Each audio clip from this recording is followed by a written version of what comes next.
마태복음 27장 45절에서 51절인데요.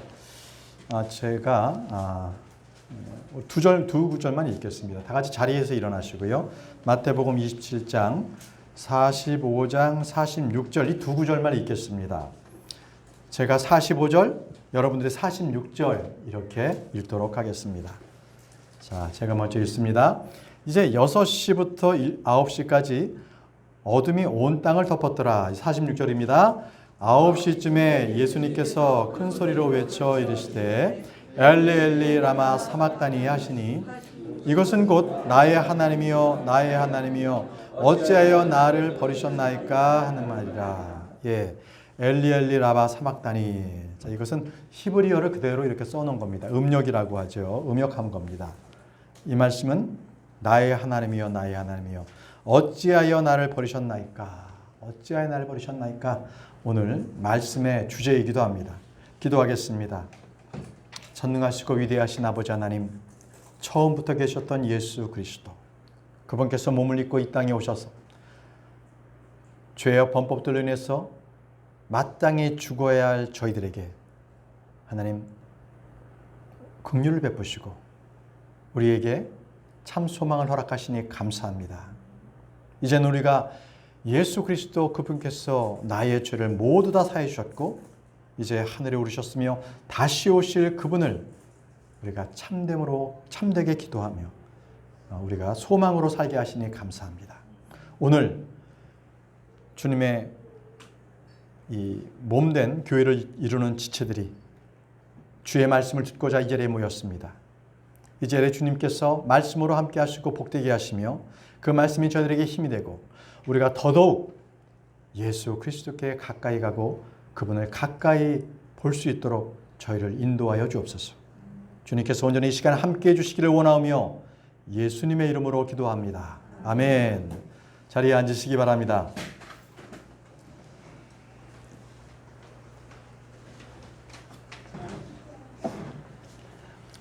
사람은 누군가로부터 버림받는다는 것을 굉장히 두려워합니다. 이것을 유기공포 또는 유기불안이라고 말을 합니다. 이 유기불안을 겪으면 그건 사람에게 엄청난 스트레스가 가해진다고 합니다. 사람으로부터 뭔가 분리가 됐다, 떨어져 나갔다 이렇다는 거죠. 그래서 사람이 이 일로 인해서 우울증, 관계 회피, 그 다음에 또는 관계를 의존한다든지 하는 사회 부적응의 사고와 행동을 가지게 됩니다. 또 이것이 일상생활을 하기가 어렵고 사람 간의 상호 관계에서도 많은 상처를 준다고 합니다. 저는 어렸을 때 시장에서 제 어머니 손을 놓쳐버린 경우가 있습니다. 잠시 동안 어머니를 잃고 펑펑 운 적이 있습니다.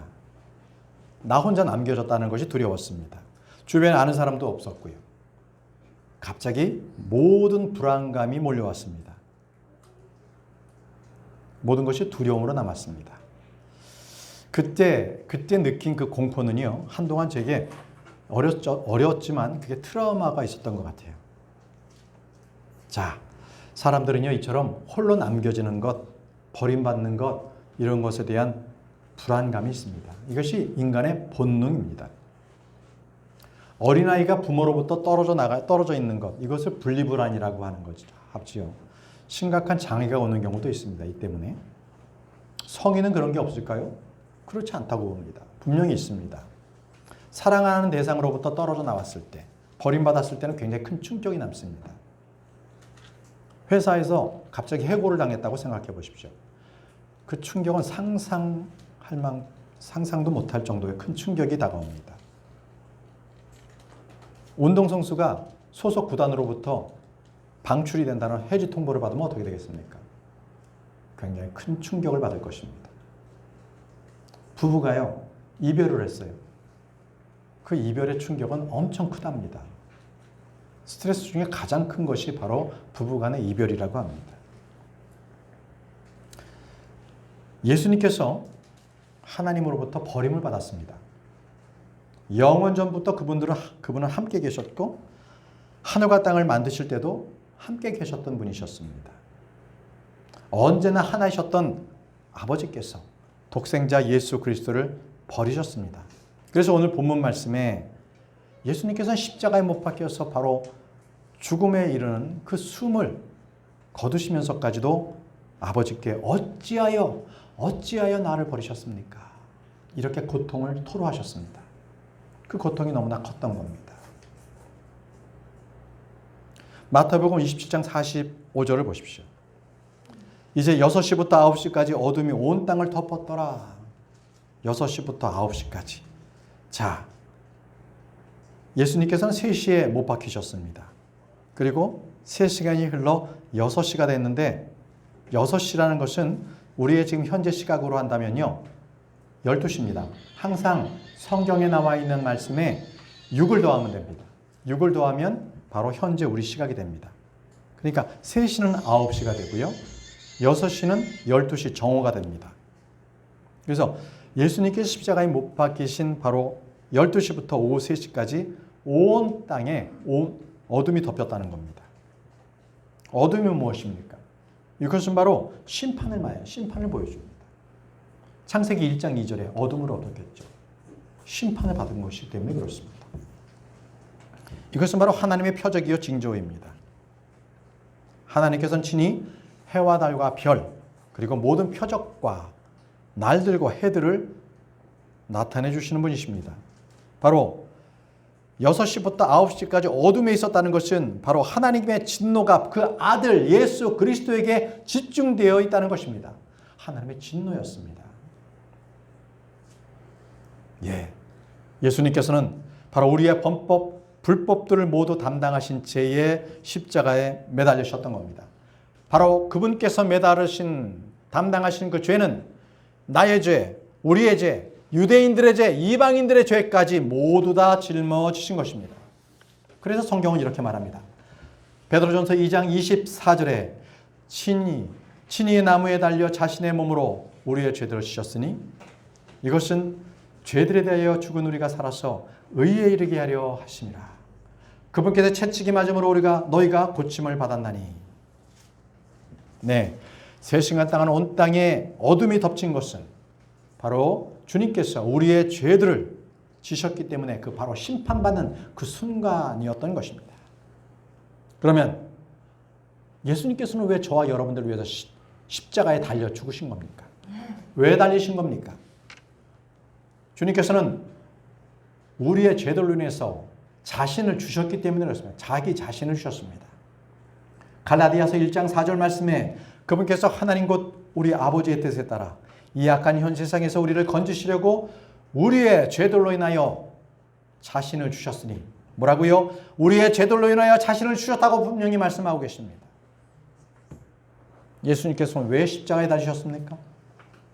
바로 자신을 헌물과 희생물로 하나님께 드리기 위해서입니다. 헌물과 희생물로 드리기 위해서 에베소서 5장 2절 말씀에 그리스도께서 우리를 사랑하사 우리를 위해 자신을 향기로운 냄새의 헌물과 희생물로 하나님께 드리신 것 같이 사랑 안에서 걸으라. 예수님 우리를 위해서 희생물이 되셨습니다. 고린도전서 5장 7절 말씀에 그러므로 너희는 누룩 없는 자인즉 새 덩어리가 되기 위하여 묵은 누룩을 제거하라.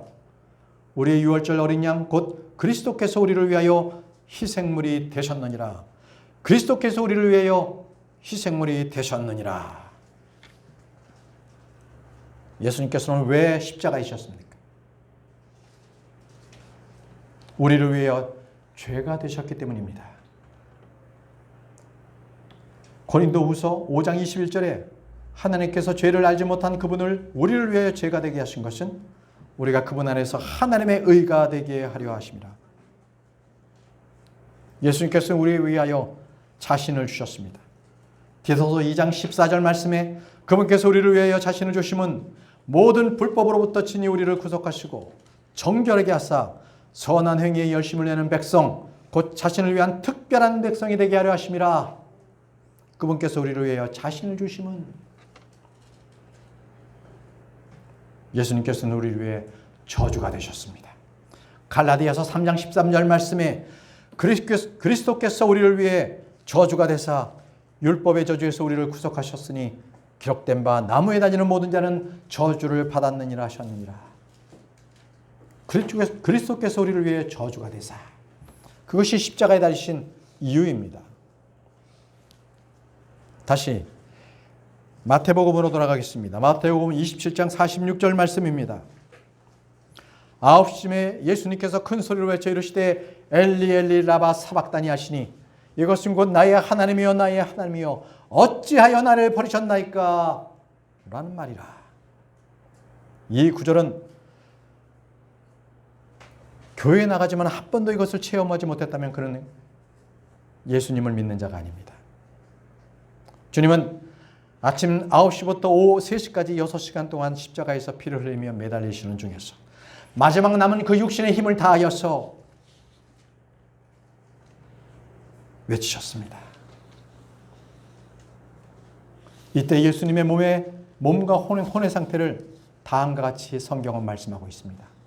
시편 22편 13절에서 15절 말씀에 그들이 약탈하며 울부짖는 사자같이 나를 향해 입을 벌렸나이다.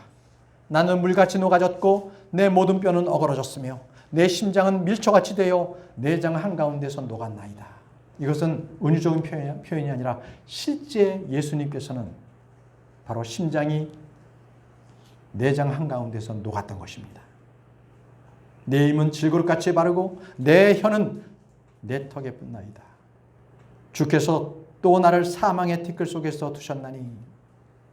여러분, 십자가는 인간이 고안에는 그 어떤 형벌보다도 가장 극심하고 가장 오랫동안 그 형벌을 느끼게 하는 아주 처참한 형벌입니다. 인간의 의지로서는 견뎌낼 수 없는 그 극한의 고통 속에서 예수님께서는 이 한마디 말씀을 외치셨습니다. 큰 소리로 외쳐 이르셨습니다. 바로 예수님께서 외쳐 이르신 그 말씀은 시편에 아주 구체적으로 기록되어 있습니다. 시편 22편 1절을 보십시오. 시편 22편 1절.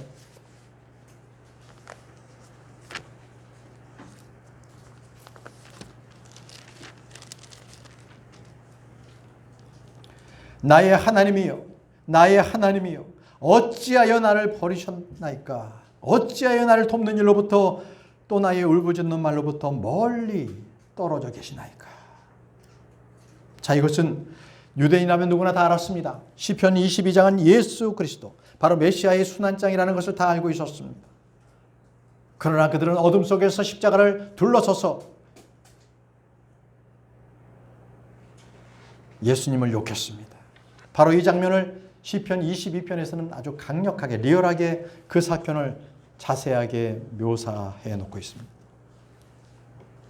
여러분, 십자가 바로 그 둘레에 있던 바리새인들, 서기관들, 많은 백성들이 그들은 왜 예수 그리스도의 그 절규를 그들은 이해하지 못했던 것일까요?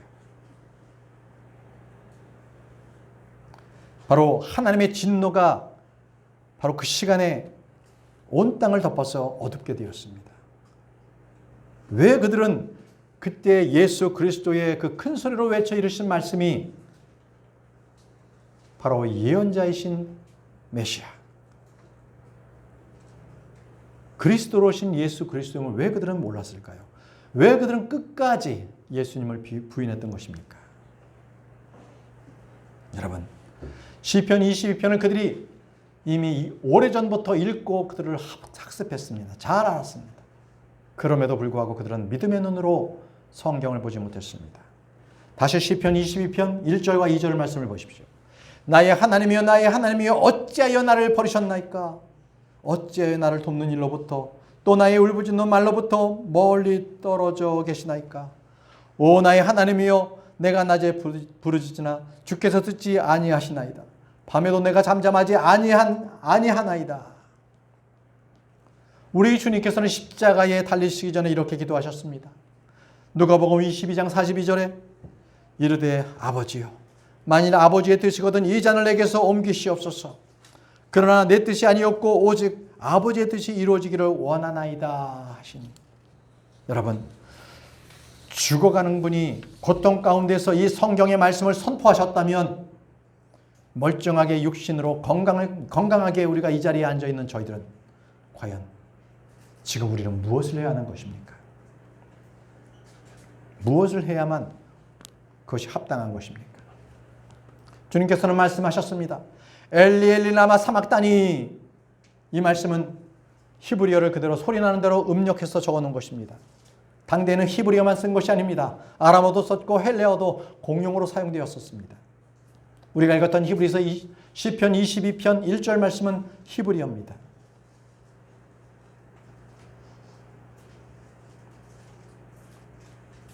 그런데 우리가 가지고 있는 이 성경은 킹제임스 성경을 올바르게 번역하지 못한 상태에 있습니다. 마가복음 15장 34절에는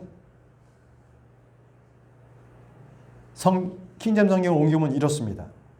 킹제임스 성경으로 그 말씀을 옮기면 9시에 예수님께서 큰 소리로 외쳐 이르시되 엘로이 엘로이 라마 사막다니 하시니, 엘로이 엘로이 라마 사막다니, 이것을 번역하면 나의 하나님이여 나의 하나님이여 어찌하여 나를 버리셨나이까 하는 말이라.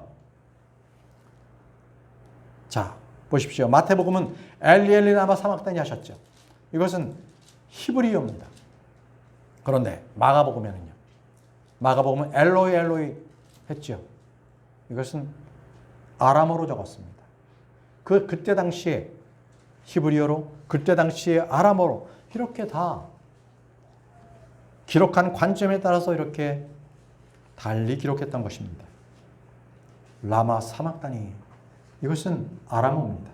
이렇게 그 당시의 언어로서 또 그 사람들의, 그때 당시의 사람들이 알아듣도록 언어로서 적어놓은 겁니다. 그렇기 때문에 성경은요, 어떤 기록의 관점에서 기록하였는가, 이것을 우리가 잘 알아야 합니다. 여러분, 엘리는 나의 하나님입니다. 나의 하나님. 성경에서 보통 엘로임, 엘리야, 다니엘, 요엘, 엘리사 다 엘이 들어가죠. 이 엘이 바로 전능하신 하나님이라는 뜻입니다. 전능하신 하나님. 그렇기 때문에 엘리 엘리, 이 말은 나의 하나님 나의 하나님 이렇게 외치는 겁니다. 그런데 온 힘을 다하여서 나의 하나님이라고 불러도 그것을, 그 외침을 아는 사람은 아무도 없었습니다. 마태복음 27장 47절에 거기서 있던 사람들 중에 몇 사람이 그것들을 듣고 이르되 이 사람이 엘리야를 부른다 하니, 또 마태복음 27장 49절에는 그 남자들이 이르되 가만두라, 엘리야가 와서 그를 구원한지 우리가 보자 하더라. 그들은 하나님의 말씀을 외치며 복음을 증거하는 예수님의 말씀을 그저 고통 가운데서 고통 가운데 살려달라는 바로 그러한 외침인 줄로만 알았습니다. 여러분, 아무리 진리의 말씀이라도 들을 기가 없는 사람은 들리지가 않습니다. 올바로 그것을 깨달을 수가 없는 겁니다. 여러분, 지금 이 순간 저와 여러분들에게는 엘리 엘리 라마 사막다니 하시는 예수 그리스도의 음성이 들리십니까? 그 음성이 왜, 무엇으로 외치는지를 우리를 알아야 합니다. 우리는 세상 사람들과 같이 그렇게 들어서는 안 됩니다. 우리에게는 주님의 음성을 정확하게 알아들어야만 합니다. 자, 주님께서 외치신 말씀들에 대해서 계속해서 살펴보겠습니다. 하나님이여 나의 하나님이여. 사람은 죽음의 목전을 주고 그가 말하는 것은 다 참되다고 합니다. 죽음 앞에 다다랐을 때는 그는 거짓 없이 말한다고 합니다.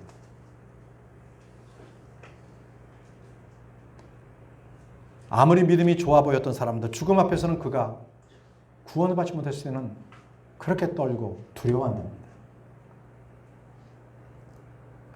주님을 믿지 않는 사람들은 더 말할 것도 없죠.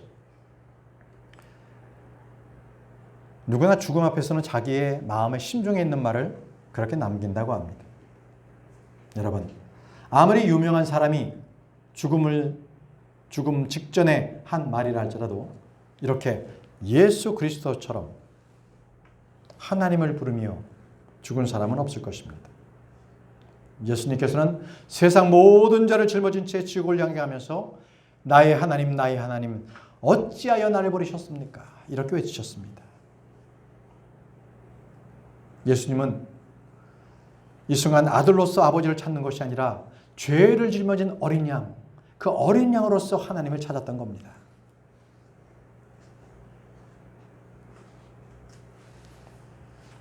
십자가의 고통 속에서도 하나님이 나의 하나님인 사실은 변함이 없습니다. 예수님은 이 사실을 조금 더 주저하지 않았습니다. 그러나 우리는 어떻습니까? 조금이라도 어려운 일이 생기면, 조금이라도 고난이 생기면, 조금이라도 나에게 힘든 일이 생기면 그때마다 하나님의 은혜를 헛되이 생각하고 의심하지 않습니까? 과연 하나님은 살아계실까? 왜 나를 이 지경까지 이렇게 놔두시는 거지? 왜 나를 이 처참 가운데서 가만두시는 건가? 하나님은 없으신 건가? 혹시 이렇게 여러분들 마음속에 그렇게 생각하지 않으십니까? 시편 기자는 이렇게 동일하게 노래했습니다. 시편 77편 7절에서 9절 말씀에 주께서 영원히 버리실까? 그분께서 다시는 호의를 베풀지 아니하실까? 그분의 긍휼은 영원토록 깨끗이 사라졌는가? 그분의 약속은 영원히 끊어졌는가? 하나님께서 은혜 베푸신 것을 잊었는가? 그분께서 분노하사 자신의 친절한 긍휼을 닫으셨는가 하였나이다 하시라. 여러분, 우리는 의심과 불신 가운데서 늘 시달릴 수 있습니다. 바로 우리의 연약함을 말합니다. 우리는 그럴 때마다 십자가에서 나의 하나님이여 나의 하나님이여 라고 외쳐 부르신 그 예수님을 바라보시기 바랍니다. 비록 내가 죄 가운데 뒹군다 할지라도 아무도 십자가의 예수님처럼 그렇게 저주받고 정죄받지는 않았습니다. 내 몸이 비록 약하고 쇠약하다 할지라도 예수님처럼 물같이 쏟아지는 일은 없습니다. 비록 흑암의 깊음이 나를 둘러싸고 나를 좋을 자가 아무도 없을지라도 사방에 원수가 진을 친 그리고 오직 한 분께만 외칠 수밖에 없었던 그 예수님처럼 될 수는 없는 것입니다. 여러분, 나의 하나님이여 나의 하나님이여 내가 어찌할 줄 모를 때 바로 이 울부짖는 예수 그리스도의 이 외침을 기억하십시오. 언제나 나의 하나님이여 나의 하나님이여 하고 주님께 기도했던 그 예수님을 바라보시기 바랍니다. 어찌하여 나를 버리셨습니까? 어찌하여 나를 버리셨습니까? 이는 십자가에 못 박히신 예수님께서 사람에게 거부당했을 뿐만 아니라 하나님께서 거부당하셨습니다. 십자가는 모두로부터 거부당한 바로 사형 형틀입니다. 주님께서는 말씀하셨습니다. 나와 내 아버지는 하나이니라. 나와 내 아버지는 하나이니라. 이렇게 말씀하셨던 분이십니다. 그리고 기도하실 때도요. 요한복음 17장 21절에 아버지요. 아버지께서 내 안에 내가 아버지 안에 있는 것 같이라고 말씀하셨습니다. 언제나 예수님께서는 아버지와 함께 완전한 연합과 완전한 친교 가운데 계셨던 분이셨습니다. 그런데 지금은 어찌하여 나를 버리셨습니까? 라고 외치셨습니다. 여러분, 예수님께서 과연 그 이유를 몰라서 물으셨습니까? 예수님은 누구보다도 과연 자신이신 십자가 왜 죽어야 하는지를 분명히 그분은 알고 계셨습니다. 여러분, 예수님께서는 자신의 믿음이 없어서 하나님 앞에 물부짖는 것은 결코 아니었습니다. 예수님께서는 언제나 하나님께서는 절대적으로 의로우시고 언제나 선하시며 거룩하신 분이심을 잘 알았습니다. 그렇다면 그럼에도 불구하고 왜 예수님은 이토록 절규하셨습니까? 예수님께서 절규하신 것은 첫 번째 바로 저와 여러분들의 죄 때문이었습니다.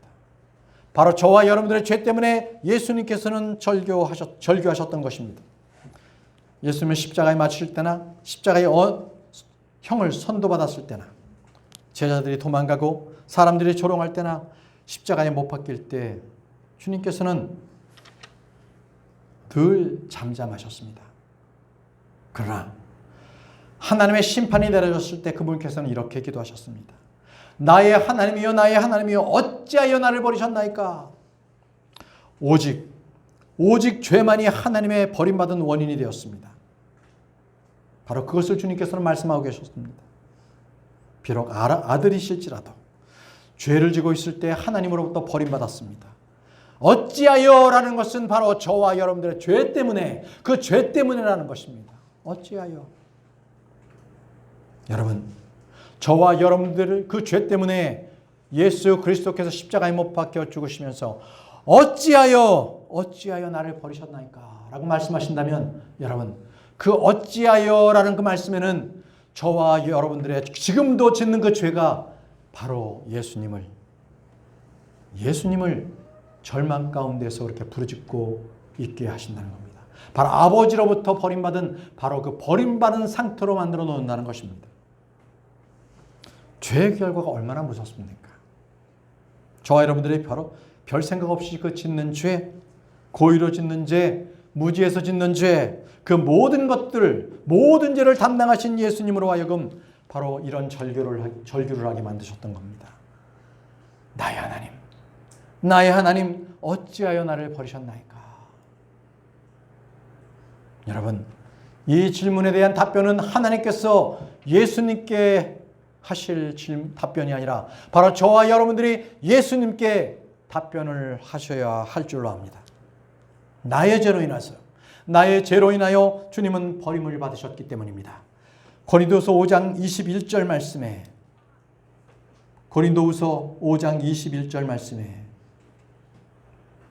하나님께서 죄를 알지 못한 그분을 우리를 위해 죄가 되게 하신 것은 우리가 그분 안에서 하나님의 의가 되게 하려 하심이라.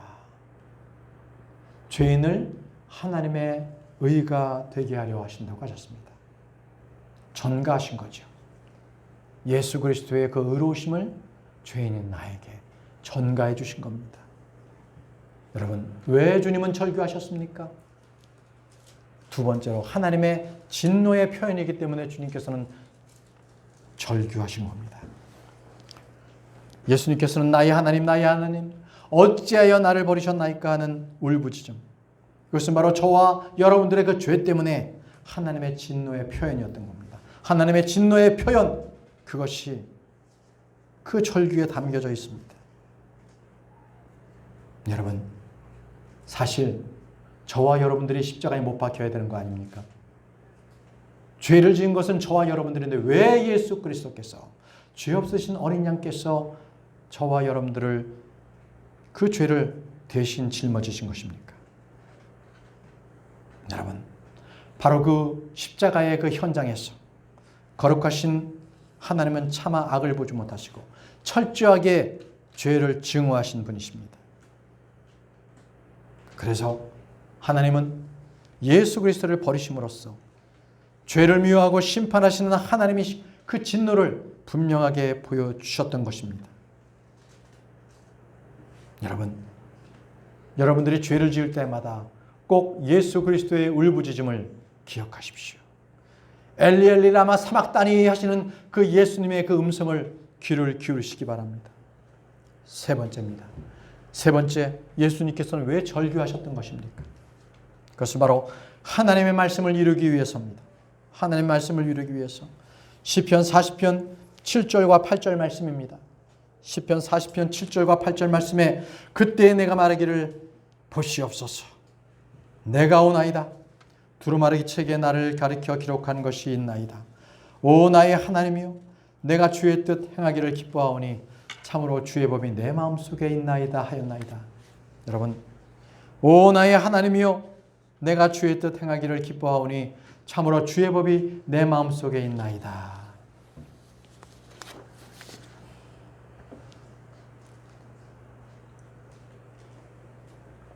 여러분, 예수님께는 십자가에 못 박히신 그 상태에서도 바로 이 시편, 이 40편의 말씀을 온전하게 이루신 것입니다. 기록을 성취하신 겁니다. 예수님의 삶의 유일한 목적은 우리 주님의 뜻을 행하는 것이었습니다. 물론 제자들을 다니면서 많은 복음을 증거하셨습니다. 병도 고쳐주셨고, 그리고 하나님의 뜻을 알려주시기도 하셨고, 죄인들이 회개하고 마귀를 쫓아내고 또 죄사함을 선포하였고 그랬던 것입니다. 물론 그리스도인들이라면 그 모든 일을 합당하게 여기고 우리도 그 일에 동참하겠죠. 그런데 오늘 예수님께서 십자가에 달려 절규하시는 바로 이 모습, 오 나의 하나님이여, 오 나의 하나님이여, 어찌하여 나를 버리셨습니까? 이 절규에 동참하실 분 과연 몇 명이나 되겠습니까? 주님께서는 사람들에게 거부되었고 멸시와 고통을 받고 수출당했습니다. 십자가에 달린 채 극한 고통과 저주를 받으셨습니다. 시편 22편 6절에 나는 벌레요 사람이 아니요라고 그렇게 주님께서는 자신의 상태를 말씀하셨습니다. 이것은 철저하게 죄와 저주가 되신 예수 그리스도, 바로 그분의 모습을 고백하고 있는 것입니다. 이토록 예수님을 향한 하나님의 뜻은 십자가를 지고 있는 모든 사람들의 죄를 대속하는 것이었습니다.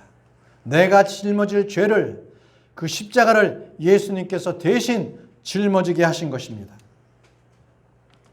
그러나 예수님께서는 이 가혹하고 힘든 일을 기꺼이 그분은 감당하셨습니다. 생사에 넘나드는 그 극한의 고통 속에서도 주님께서는 그 말씀 한마디 한마디를 다 기록을 성취하셨던 것입니다. 요한복음 19장 28절에 이 일 뒤에 예수님께서 이제 모든 일을 이루신 줄 아시고 성경 기록을 성취하시려고 이르시되 내가 목마르다 하시니, 내가 목마르다. 왜 목마르십니까? 물과 피를 다 쏟으셨기 때문에. 그것은 물리적인 현상입니다. 그러나 분명한 것은 예수님께서 목마르신 것은 그 뜨거운 지옥불을 주님께서는 바로 직접 그 고통 속을 경험하셨기 때문입니다. 그 십자가상에서 분명하게 주님께서는 지옥의 모든 고통을 홀로 감당하셨습니다. 예수님이 누구십니까? 그분은 유월절 어린 양 아니십니까? 유월절 어린 양을 어떻게 먹습니까? 레위기서를 보십시오. 유월절 어린 양은 불로 구워 먹어야 합니다. 왜 불로 구워 먹습니까? 바로 예수 그리스도께서 지옥에서 그 불의 고통을 느끼듯 유월절 어린 양을 먹을 때는 그냥 삶아서 먹으면 안 된다고 하셨습니다. 불로 구워서 먹어라. 예수님께서는 저와 여러분들의 죄를 대신해서 지옥의 뜨거운 불길 속을 다녀오셨습니다. 우리는 삶의 매 순간 무엇을 생각하며 무엇을 기뻐하며 살아야 하겠습니까? 이제 우리는 무엇을 성취하려고 살아야 하겠습니까? 이 시간 우리 모두가 십자가의 예수 그리스도, 그분을 바라보기 바랍니다. 마지막 순간까지도 주의 뜻을 행하시기 위해서 엘리 엘리 라마 사막단이라고 외쳤던 예수 그리스도, 그분의 외침을 들어보시기 바랍니다. 주님의 뜻을 행하는 것을 기쁨으로 여기시고 우리 모두 살기를 원합니다. 나를 향하신 주님의 뜻이 나의 일만이 아니라 내가 철저히 깨어지고 비난받고 그리고 멸시와 천대를 받는 그러한 일이 있다 할지라도, 기꺼이 내 목숨을 내놓는 일이 있다 할지라도 그것이 주님을 위한 길이라면 기꺼이 내 몸을 내어놓으시기 바랍니다. 사랑하는 형제자매 여러분, 저와 여러분들을 향한 하나님의 뜻이 무엇이라고 생각하십니까? 잘 먹고 잘 사는 것일까요? 아니면 이 땅에 사는 동안에 건강하게 사는 것일까요? 그것은 결코 그렇지 않습니다. 물론 우리가 열심히 기도하고 성경을 많이 읽고 교회 부지런히 나가고 전도도 열심히 하고 그렇습니다. 이것도 하나님의 뜻이긴 맞습니다. 그러나 그것보다 우리가 더 우선해야 될 일이 있습니다. 오늘 그것을 여러분들 배워가시기 바랍니다. 그것보다 먼저 주님께서 우리에게 하시기를 원하시는 것, 그것은 바로 날마다 자기 십자가를 지고 주님을 쫓는 것입니다. 날마다 자기 십자가를 지고 주님을 쫓는 것, 그리고 우리 몸을 주님 앞에 거룩한 산 제물로 드리는 것, 이것을 주님께서는 기뻐하십니다. 여러분들을 부인하십시오. 그리고 여러분들의 몸을 살아있는 희생제물로서 날마다 주님께 드리시기 바랍니다. 십자가를 알지 못하고 체험하지 못한 사람들은 그가 비록 그리스도인이라고 불릴지라도 하나님의 뜻을 행하지 못하고 또 하나님의 일들을, 기뻐하신 일을 할 수가 없습니다. 여러분들 보십시오. 우리 주변에 얼마나 많은 교회들이 십자가를 높이 세워두고, 그러나 그 교회에 얼마나 유익이 있습니까?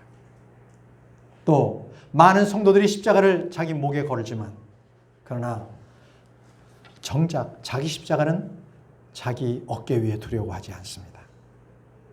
그래서 저는 여러분들에게 말씀드립니다. 우리에게 가장 필요한 것은 바로 예수 그리스도께서 십자가에 달려 죽으셨던 것처럼 바로 예수 그리스도의 십자가, 그것이 저와 여러분들에게 지금 이 순간에 가장 중요한 것입니다. 예수 그리스도의 십자가, 여러분 그분의 십자가를 바라보시기 바랍니다. 예수 그리스도의 십자가는 나의 뜻이 아니라 하나님의 뜻을 행하는 것을 기쁨으로 여기신 바로 그분의 뜻입니다. 우리가 얼마나 편한지, 얼마나 좋은지 그런 것을 행하지 않고 예수 그리스도의 그 힘든 것을 우리가 함께 짊어질 때 주님께서는 우리를 다 아십니다. 우리는 우리가 사랑하는 사람들을 갈보리로 그리고 겟세마네 동산으로 그들을 인도해야 합니다. 주님께 인도하고 그들이 주님을 따르는 삶을 살도록 가르쳐야 합니다. 마가복음 27장 50절 말씀을 보십시오. 죄송합니다. 마태복음입니다. 마태복음 27장 50절 말씀을 보시기 바랍니다.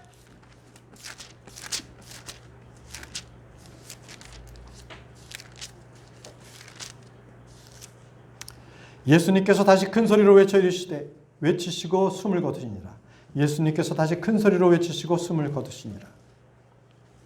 여러분, 여기서 예수님께서 큰 소리로 외치시고 숨을 거두신다는 것은 마태복음과 마가복음에는 기록되어 있지 않습니다. 오직 누가복음 23장 46절에 이 큰 소리로 무슨 말씀을 큰 소리로 외쳤는지가 나옵니다. 바로 누가복음 23장 46절에는 예수님께서 큰 소리로 외치시고는 이르시되 아버지여 내 영을 아버지 손에 맡기나이다. 아버지여 내 영을 아버지의 손에 맡기나이다. 이렇게 외치시고 숨을 거두셨습니다. 여러분, 왜 마태와 마가복음에는 큰 소리로 외쳤다는 말만 나오고 이 구체적인 예수님의 말씀은 나오지 않은 것일까요? 왜 누가복음에만 이 말씀이 기록되어 있는 것입니까? 여러분, 오늘 성경 공부에도 우리가 말씀드렸지만 사복음서는 예수님을 네 방향에서 그분을 보고 입체적으로 보고 예수님을 올바르게 알도록 그렇게 가르침을 주고 있습니다. 내 영을 아버지의 손에 맡기나이다. 이것은 마태복음은 왕으로서 오신 예수님을 기록하기 때문에 이 기도가 필요치 않았습니다. 마가복음 역시 종으로 오신 예수 그리스도를 기록했기 때문에 이 기록 역시도 필요 없었습니다. 요한복음 역시 하나님의 아들이신 하나님이신 예수 그리스도를 기록했기 때문에 큰 소리로 외치신다는 기록이 있었지만 그 말씀이 무엇인지는 기록하지 않았습니다. 그런데요, 누가복음에만 이 말씀을 기록하고 있습니다. 왜 그랬습니까? 누가복음은 사람으로 오신 예수 그리스도를 기록했기 때문에 이 기도가 필요했습니다. 아버지요, 내 영을 아버지 손에 맡기나이다. 그리고 예수님께서는 십자가에서 숨을 거두셨습니다. 예수님은 선한 목자로서 양들을 위해서 자기 생명을 내어 주신 것입니다. 자, 이제 마지막 절을 보겠습니다. 마태복음 27장 51절 말씀. 성전의 휘장이 위에서 아래까지 둘로 찢어지고 위에서부터 아래까지 둘로 찢어졌습니다. 바로 예수님이 죽으시자 성전의 휘장이 둘로 찢어졌던 겁니다. 이것은 바로 예표를 나타냅니다. 실제 휘장이 찢어졌고 더 이상 제사를 드리지 못하게 하셨죠. 그런데 이 예수님이 죽고 난 이후에도 계속 제사장들은 성전에서 계속 지성소에 들어가서 제사를 드렸어요. 그러자 주님께서는 AD 70년 타이투스 로마 장군을 통해서 아예 이스라엘 백성들을 뿔뿔이 해쳐 모든 이민족들에게 해쳐서 살게 하셨습니다. 더 이상 제사를 드리지 못하게 하셨습니다. 지금도 유대인들은 제사를 드리지 못하고 있습니다. 왜요? 예수님께서 휘장을 찢으셨습니다. 휘장이 무엇입니까? 바로 예수님을 예표하고 있습니다. 그분께서 찢기셨습니다. 더 이상 제사를 드릴 필요가 없게 된 겁니다. 히브리서 10장 20절에 이 길은 그분께서 우리를 위하여 휘장 곧 자신의 육체를 통해 거룩히 구분하신 것이니라. 휘장 곧 자신의 육체를 통해 거룩히 구분했다고 말씀하시지 않습니까? 이제 예수님의 죽으심을 통해서 이 휘장이 둘로 찢어지고 지성소로 들어가는 길이 환하게 열렸습니다. 이것은 예수님께서 자기의 피를 힘입어서 지성소로 들어가셨고 영원한 구속을 얻으셨다는 것을 말씀해 주십니다. 히브리서 9장 12절에 염소와 송아지의 피가 아니라 자기의 피를 힘입어 단 한 번 거룩한 곳에 들어가사 우리를 위하여 영원한 구속을 얻으셨느니라. 더 이상 아무것도 지성소로 들어가는 막는 휘장은 없어졌습니다. 주님은 지상의 지성소가 아니라 하늘의 성전에 있는 지성소로 옮겨가셨습니다. 히브리서 9장 24절에 그리스도께서 손으로 만든 거룩한 처소들 곧 참된 것의 모형들 안에 들어가지 아니하시고 하늘 그 자체 안으로 들어가사 이제 우리를 위하여 하나님 앞에 나타나시느니라. 주님은 땅에 있는 지성소가 아니라 하늘의 지성소로 들어가셨습니다. 주님은 백성들의 요구대로 땅에 있는 성전의 휘장을 둘로 찢어 나누셨습니다. 이제 땅에서 제사를 드리는 일은 끝내셨던 것입니다.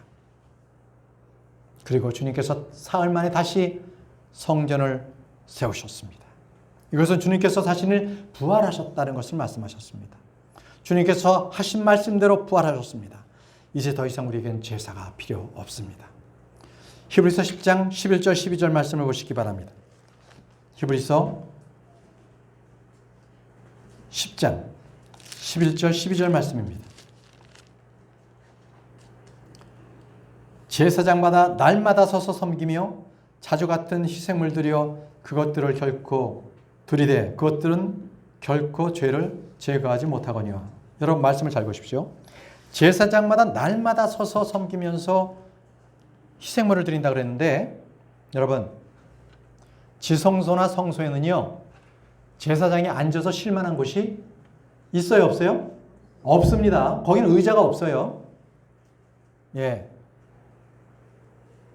보여주는 빵도요 다 이 주님께 바쳤던 빵을 거기에 12개를 이렇게 차곡차곡 쌓아 놓기 위해서 놨던 거지 제사장이 힘들 때 앉아서 거기 걸터 앉으라고 만든 거 전혀 아닙니다.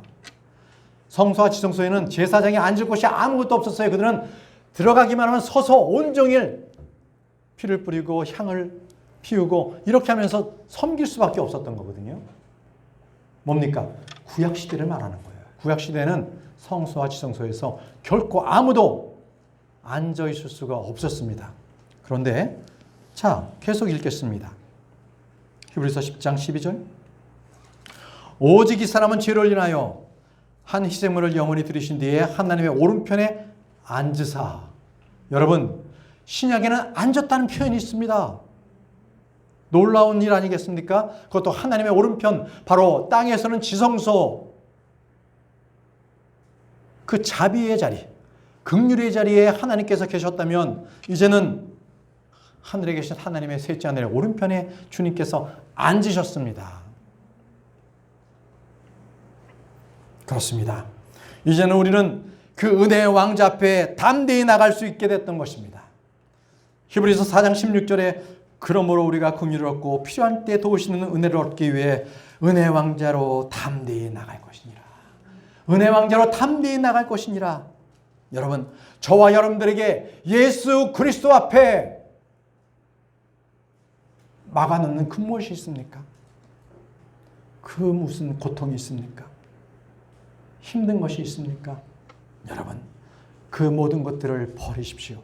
그 모든 것들을 예수 그리스도 앞에 던져버리십시오. 그분께서 다 받아주십니다. 여러분 오늘 말씀 보니까 우리가 긍휼을 얻고 그랬습니다. 이 긍휼이라는 것은 바로 자비를 말합니다. 자비, mercy.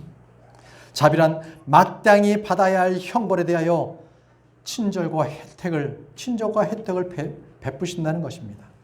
이것은 마땅히 받아야 할 형벌이라는 것은 부정적인 이미지가 있습니다. 바로 구약을 얘기합니다.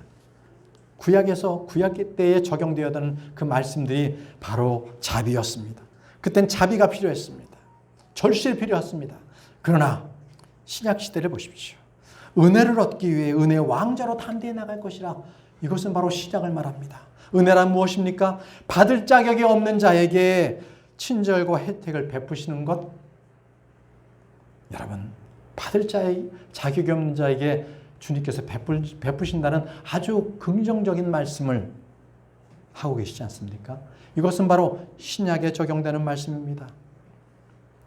예수님은 우리의 죄와 형벌을 대신해서 하나님께 버림을 받으셨습니다. 그 결과 성전의 휘장이 위에서부터 아래까지 둘로 찢겨졌습니다. 이제 우리는 더 이상 제사가 필요 없게 되었습니다. 여러분 중에 하나님의 은혜가 필요한 분이 계십니까? 하나님의 절대적인 은혜가 필요한 분이 계십니까? 그렇다면 더 이상 머뭇거리지 마십시오. 필요한 때에 도우신 은혜를 주시는 바로 은혜의 왕자로 여러분들은 담대히 나가시기 바랍니다. 예수님께로, 바로 그 예수님께서 나의 죄 때문에 어찌하여 나를 버리셨나이까, 그 외침, 그 절규를 하셨던, 바로 절규하셨던 그 예수님께로 나가시기 바랍니다. 그래서 우리 한 주간 하나님의 풍성하신 그 은혜 가운데서 그 주님의 은혜는 주시는 그 안식을 얻으면서 우리가 한 주일 동안을 우리가 살아가는 저와 여러분들이 되시기를 바랍니다. 기도하겠습니다.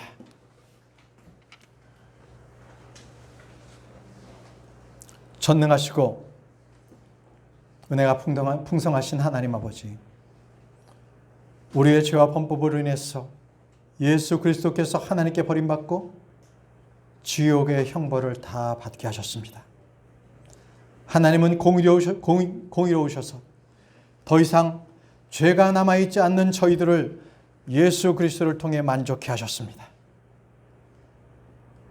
이를 위해서 예수님께서는 어찌하여 나를 버리셨나이까?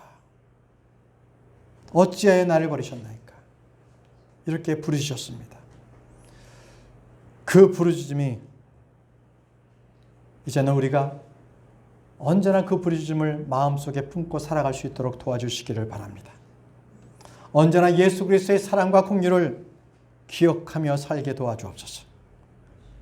나를 위해 십자가에 못 박히시고 부활하신 주님, 바로 그 주님께서 나의 소망이 되어주심을 우리가 이 한 주간 그 주님을 기억하면서 살 수 있도록 도와주옵소서. 예수님의 이름으로 기도합니다.